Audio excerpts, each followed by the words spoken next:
और कल यानी कि 15 जनवरी 2023 नेपाल का एक सिटीजन पोखरा एयरपोर्ट के सामने अपने घर के छत में वीडियो बना रहा था।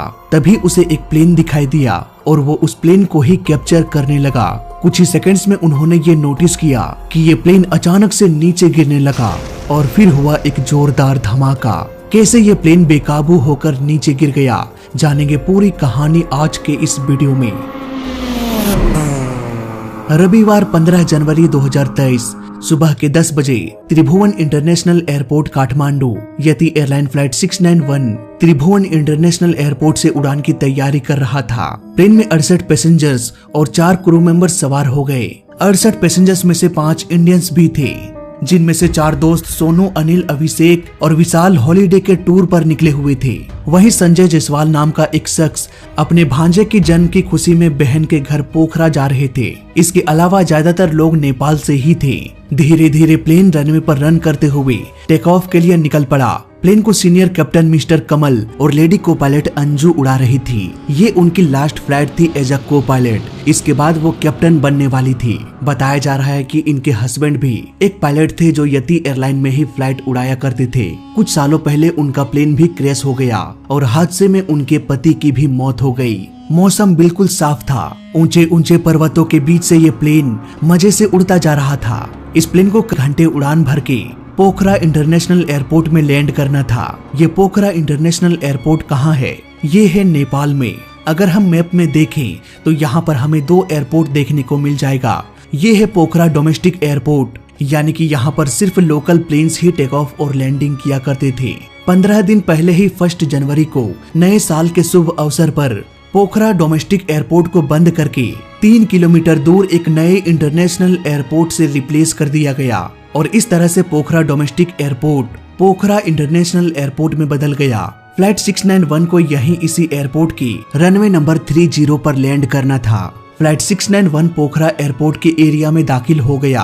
पायलट धीरे धीरे लैंडिंग प्रोसीजर को फॉलो करते हुए लैंडिंग की तैयारी करने लगा। एटीसी ने कहा कि आप रनवे 30 पर लैंड कर सकते हैं, पर पायलट ने एटीसी से ये रिक्वेस्ट किया कि हम रनवे 12 पर लैंड करना चाहते हैं। कुछ ही मिनटों में ये प्लेन एयरपोर्ट का चक्कर लगा के रनवे नंबर 12 से अलाइन होकर लैंडिंग करने के लिए नीचे आने लगा। पैसेंजर्स को समझ में नहीं आ रहा था कि ये प्लेन लैंड करने के बजाय एयरपोर्ट का चक्कर क्यों लगा रहा है। उन्हीं 4 दोस्तों में से सोनू जायसवाल फेसबुक पर लाइव आ जाते हैं। फेसबुक पर लाइव देखने वाले किसी भी शख्स को ये पता नहीं था कि कुछ ही सेकंड्स में ये प्लेन क्रैश होने वाला है। छत के ऊपर से एक शख्स वीडियो बना रहा था। तभी अचानक से ये प्लेन लेफ्ट की ओर मुड़ गया और कुछ ही सेकंड्स में हुआ एक जोरदार धमाका।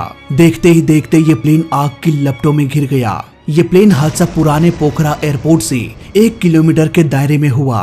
तुरंत ही स्थानीय निवासी आग बुझाने में लग गए, पर ये आग इतनी तेज थी कि घायल पैसेंजर्स प्लेन से बाहर निकलने में नाकामयाब रहे।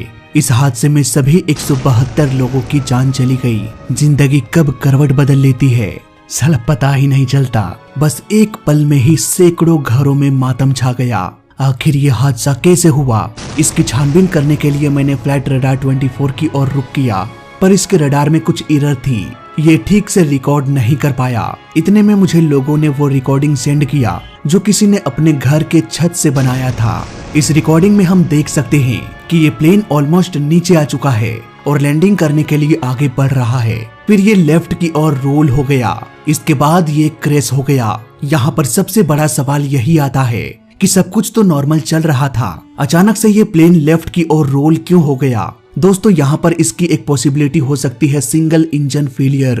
प्लेन का दोनों इंजन प्लेन को आगे की ओर धकेलता है। ऐसे में अगर एक इंजन बंद हो जाए तब ऐसा होता है कि प्लेन को एक तरफा फोर्स का सामना करना पड़ता है और ये फोर्स प्लेन को रोल भी करा सकता है। एविएशन के लैंग्वेज में हम इसे VMC रोल कहते हैं। हो सकता है सिंगल इंजन फेलियर के कारण ये प्लेन लेफ्ट की ओर मुड़ गया, पर इसकी पॉसिबिलिटी मुझे बहुत कम लगती है, क्योंकि अचानक से इंजन फेलियर ठीक उसी समय हो जाए जब ये प्लेन लैंड कर रहा था। वेल, ये थोड़ा सा सुनने में ही अजीब लगता है। और अगर इंजन में पहले से ही प्रॉब्लम होती या इंजन में किसी तरह का आग या धुआं होता तो पायलट्स को पहले ही पता चल जाता और वो एटीसी को जरूर बताते कि हमारे एक इंजन में प्रॉब्लम है।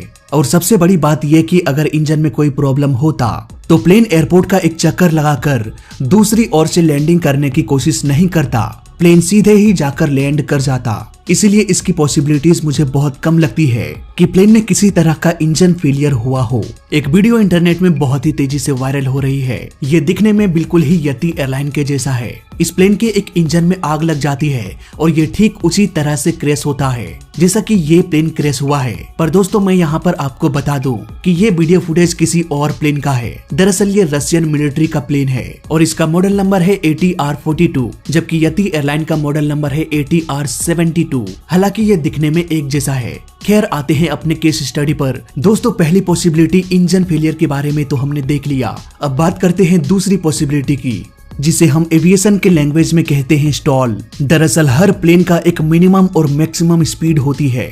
अगर वो प्लेन अपने मिनिमम स्पीड से कम या फिर अपने मैक्सिमम स्पीड को पार कर लेता है तो प्लेन स्टॉल कंडीशन में चला जाएगा और प्लेन को लिफ्ट मिलना बंद हो जाएगा। अगर प्लेन का स्पीड मिनिमम स्पीड से कम हो तो उसे हम स्लो स्पीड स्टॉल कहते हैं। अगर मैक्सिमम स्पीड से अधिक हो जाए तो उसे हम हाई स्पीड स्टॉल कहते हैं। मैंने इसे एक डिटेल्ड वीडियो में भी समझाया है, लिंक मिल जाएगा आपको डिस्क्रिप्शन में। अब चाहे तो चेकआउट कर सकते हैं। दोस्तों फ्लाइट 691 हो सकता है स्लो स्पीड स्टॉल में चला गया हो, क्योंकि प्लेन को लैंड कराते वक्त प्लेन के स्पीड को मिनिमम रखा जाता है। इस वीडियो क्लिप में हम साफ साफ देख सकते हैं, यहाँ पर ऐसा लग रहा है जैसे प्लेन का नोज जरूरत से अधिक ऊपर है। एंगल ऑफ अटैक काफी बढ़ चुका है। ऐसे केस में हवा बहुत ही तेजी से प्लेन से टकराती है और प्लेन में ढेर सारा ड्रैग क्रिएट होता है। ये ड्रैग प्लेन को और भी धीमा करने की कोशिश करने लगती है। यही वजह है कि प्लेन को लैंड कराते समय इसके नोज को अधिक ऊपर नहीं रखा जाता। यति एयरलाइन फ्लाइट 691 ATR-72 मॉडल का प्लेन था।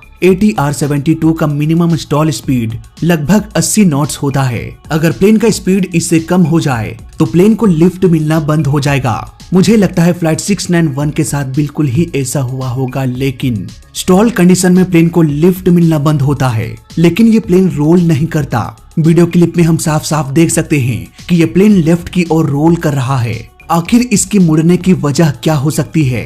दोस्तों इस वीडियो क्लिप के स्टार्टिंग में हम देख सकते हैं कि ये प्लेन एकदम सीधे सीधे लैंडिंग करने के लिए आ रहा था, तभी ये थोड़ा सा लेफ्ट की ओर मुड़ गया। वीडियो को आगे पीछे करके अगर हम देखते हैं तो हमें आसानी से ये दिख जाता है कि ये प्लेन बहुत ही थोड़े मात्रा में रोल हुआ था। पायलट्स इसे आसानी से कंट्रोल कर सकते थे। इवन पायलट को ट्रेनिंग भी दी जाती है कि कम स्पीड में अगर प्लेन रोल करने लग जाए तो ऐसे केस में पायलट्स को इसे काउंटर करने के लिए प्लेन को राइट की ओर रोल कराना पड़ता है ताकि ये सीधा हो जाए। ऐसा करने के लिए प्लेन में रडर होता है। पायलट आसानी से इस रडर पेडल का इस्तेमाल करके प्लेन के एक तरफे झुकाव को सही कर सकते थे, लेकिन ऐसा हुआ नहीं। शुरुआत में प्लेन थोड़ा सा रोल हुआ। हो सकता है यहाँ पर पायलट ने इसे कंट्रोल करने की कोशिश किया हो, लेकिन आगे के कुछ सेकंड्स में हम देख सकते हैं कि ये प्लेन सीधा होने के बजाय और भी तेजी से लेफ्ट की ओर झुकने लगा। दोस्तों इसकी एक वजह हो सकती है रॉन्ग इनपुट का इस्तेमाल करना। प्लेन में एलिरॉन्स होता है। ये एलिरॉन्स प्लेन को लेफ्ट राइट डायरेक्शन में रोल करा सकता है। अब आप कहेंगे कि भाई फ्लाइट 691 लेफ्ट की ओर रोल कर रहा था, तब रडर पेडल का यूज करके इसे कंट्रोल करना चाहिए, लेकिन प्लेन का एलिरॉन्स भी तो प्लेन को लेफ्ट राइट की ओर रोल करा सकता है, तो पायलट्स इसका यूज क्यों नहीं कर सकते? वेल दोस्तों आपका सोचना बिल्कुल सही है। इनफैक्ट मुझे भी ये लगता है कि पायलट ने रडर का यूज ना करके उन्होंने एलिरॉन्स का यूज किया होगा, जिससे ये प्लेन और भी तेजी से झुकता गया और फाइनली ये क्रैश हो गया।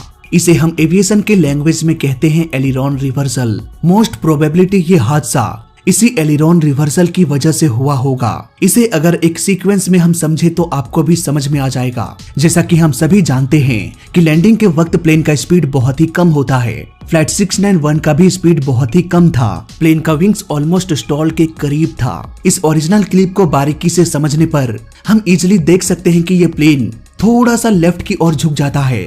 इस थोड़े से झुकाव की वजह बहुत सारी हो सकती है। कोई जरूरी नहीं कि पायलट की वजह से ही ये झुका हो। ये झुकाव हवा, वेट या फिर एक्ट ऑफ नेचर या फिर एक्ट ऑफ गॉड की वजह से भी हो सकता है। पायलट्स इसे आसानी से रडर का इस्तेमाल करके इसे कंट्रोल कर सकते थे, पर उन्होंने रडर का इस्तेमाल ना करके हो सकता है एलिरॉन्स का यूज किया। नाउ आप सोचेंगे कि क्या दिक्कत है भाई अगर एलिरॉन्स का ही यूज कर लिया, ये भी तो प्लेन को रोल कराता है। दोस्तों यहाँ पर दिक्कत है। लैंडिंग के वक्त जब प्लेन का स्पीड कम होता है, जब प्लेन का विंग्स ऑलमोस्ट स्टॉल के करीब होता है, तो कभी भी एलिरॉन्स का यूज नहीं करना चाहिए। सख्त मना है, क्योंकि इससे प्लेन का स्पीड और भी कम हो जाएगा, इतना कम कि इसे लिफ्ट मिलना बंद हो जाए। ऐसे केस में एलिरॉन्स की मदद से प्लेन कभी भी राइट की ओर मुड़ नहीं पाएगा, ये लेफ्ट की तरफ और भी तेजी से झुकता जाएगा और ऐसा ही झुकाव हमें 691 में दिखाई देता है। यहाँ पर मुझे पर्सनली ये लगता है कि ये प्लेन लैंडिंग के वक्त थोड़ा सा लेफ्ट की ओर झुका और इस झुकाव को काउंटर करने के लिए पायलट ने रडर का इस्तेमाल ना करके एलिरॉन्स का यूज किया और जैसे ही उन्होंने एलिरॉन्स का यूज किया, ये एलिरॉन रिवर्सल के जैसे काम करने लगा, यानी कि ये और भी लेफ्ट की ओर ही मुड़ने लगेगा और ठीक ऐसा ही हमें क्लिप में भी देखने को मिलता है। ट्रेनिंग के दौरान पायलट्स को ये बताया जाता है कि प्लेन का स्पीड अगर कम हो या फिर स्टॉल स्पीड के आसपास हो तो कभी भी एलिरॉन्स का यूज नहीं करना चाहिए। हो सकता है फ्लाइट 691 इसी वजह से तेजी से नीचे की ओर गिरने लगा। स्टॉल कंडीशन से भी बाहर आने के लिए पायलट्स को ट्रेंड किया जाता है। ऐसे केस में पायलट प्लेन के नोज को नीचे कर देते हैं, जिससे प्लेन की स्पीड थोड़ी बढ़ जाती है और प्लेन को लिफ्ट मिलना फिर से शुरू हो जाता है। इस तरह से प्लेन स्टॉल कंडीशन से भी बाहर आ जाता है। पोखरा एयरपोर्ट हाई एल्टीट्यूड में बना है और हाई एल्टीट्यूड में एयर भी पतली होती है, ऐसे में प्लेन स्टॉल के बेहद नजदीक आ जाता है। एक नए एयरपोर्ट का निर्माण करना पुराने एयरपोर्ट के ठीक 3 किलोमीटर की दूरी पर, ऐसे में पायलट्स को ओल्ड एयरपोर्ट की आदत लगी रहती है। नए एयरपोर्ट के लॉन्च हुए अभी 15 दिन हुआ था। हालांकि ये क्रैश का कारण तो नहीं है, लेकिन फिर भी थोड़ी सी डिस्टरबेंस होती है जब तक पायलट्स को नए एयरपोर्ट की आदत ना लग जाए। तो ये था मेरा केस स्टडी यति एयरलाइन फ्लाइट 691 का। हालांकि ये केस स्टडी बस संभावनाओं पर ही आधारित है। क्रैश की असल वजह क्या हो सकती है, ये तो इन्वेस्टिगेशन के बाद ही पता चलेगा। अभी मैं ये वीडियो ऑलमोस्ट क्रैश के 1 दिन बाद बना रहा हूँ, तो देखते हैं आने वाले दिनों में फाइनल रिपोर्ट क्या कहती है, मेरे एनालिसिस से कितना मेल खाता है। ऑफिशियल रिपोर्ट आने के बाद इस प्लेन पर एक फाइनल वीडियो आएगा, इसलिए अगर आप नए हैं तो चैनल को सब्सक्राइब कर लेना। फिलहाल इस वीडियो में अभी तक के लिए बस इतना ही। वीडियो अच्छा लगा तो लाइक कर देना, बुरा लगा तो डिसलाइक कर देना और दोनों ही केस में चैनल को सब्सक्राइब कर देना, क्योंकि इस चैनल में सीखने के लिए बहुत कुछ है। तो मैं मिलता हूँ आपसे अगले वीडियो में, तब तक के लिए देखते रहिए और सीखते रहिए। जय हिंद, वंदे मातरम।